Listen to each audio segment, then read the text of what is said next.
Hi, my name is Taiye, also known as Bishop Taiye, formerly of Abasat Ministry. I've been compelled to make this video because lately my name has been in the news concerning some not so pleasant issues concerning the whereabouts of Ejiro, and so I've spoken with my legal team and they've advised I come out to speak and say my side of the story. So please indulge me. I'll begin from when I first came in contact with Abasat Ministry. I served there, I once served there, and that was in 2021 after COVID. I was told the ministry began in 2020 when COVID happened, but I joined in 2021. Precisely in the month of April, and it was just a regular Wednesday service, 9 p.m. was 9 p.m. or 10 p.m. every Wednesday. A friend invited me. In fact, this friend who invited me was a co-founder. She founded that ministry with Joy Solomon. Her name is Amarachi. When all this got out, she actually reached out to me. I hope you're fine. So she reached out. She invited me to join the prayer meeting, and so I joined the first time, and it was just purely prayers. I liked the sense of fellowship, and I said, okay, I would join us forthcoming. And so weekly I joined the service, and that happened up until the time she left the ministry. That's the person who invited me, Amarachi, and I was still attending fellowships just as a regular member until sometime in June, July. I was reached out to just I think it was the same person that reached out to me and told me they would like me to be on the workforce of the ministry, to work as an admin and help them handle some prayer sessions, which I was open to. So I told them no problem, and so I joined the workforce team and ministered when required, prayed with people, led prayer sessions during the Wednesday services, and that was it until sometime in August. I think September 2021, when Joy Solomon reached out to me. She called me and she was like she needed to see me on a particular Sunday, and that I could come and meet her somewhere and in Edin. So I said, okay, no problem. I was supposed to have a church program somewhere in administration, but I said I would go see her. So I went on this particular day, and I didn't even know what to expect. I didn't know the purpose of the call or the purpose of why I was invited to visit. I met some members of the ministry. Not all of them are actually, or were there at the end of the ministry, but we had a little meeting, and she did mention at that point in time that she was instructed by the Holy Spirit to hand over the baton of the ministry to me because she was supposed to travel out of the country.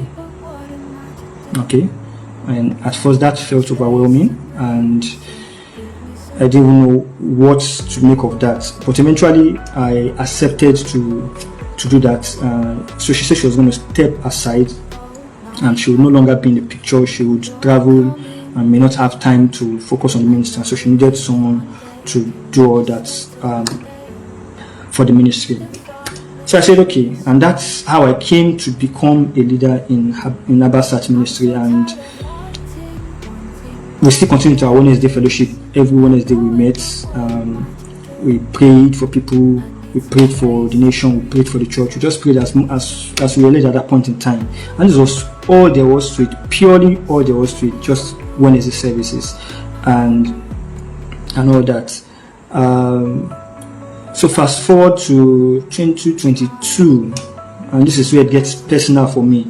Fast forward to 2022, sometime in July or so, we had a retreat at Ife, a prayer retreat. We went to Mount Carmel and we prayed, and then around that period, I was told and that I would need to stop working and go into full-time ministry. Now this was not news to me at that point in time, because right from birth my mom told me that I had a calling and I was going to be a minister, even though I tried to run from it at a particular point.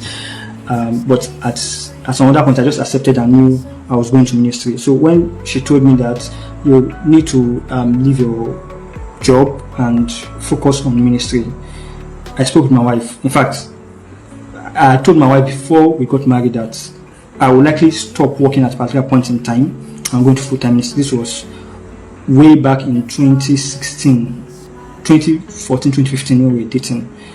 I told her then that if something she's willing to go into with me, because the time will come when I will leave my 9 to 5 and face ministry. So when this came up and she chose, and Jocelyn mentioned, Fumi also mentioned then that I'll be leaving my paid employment and coming to full-time ministry.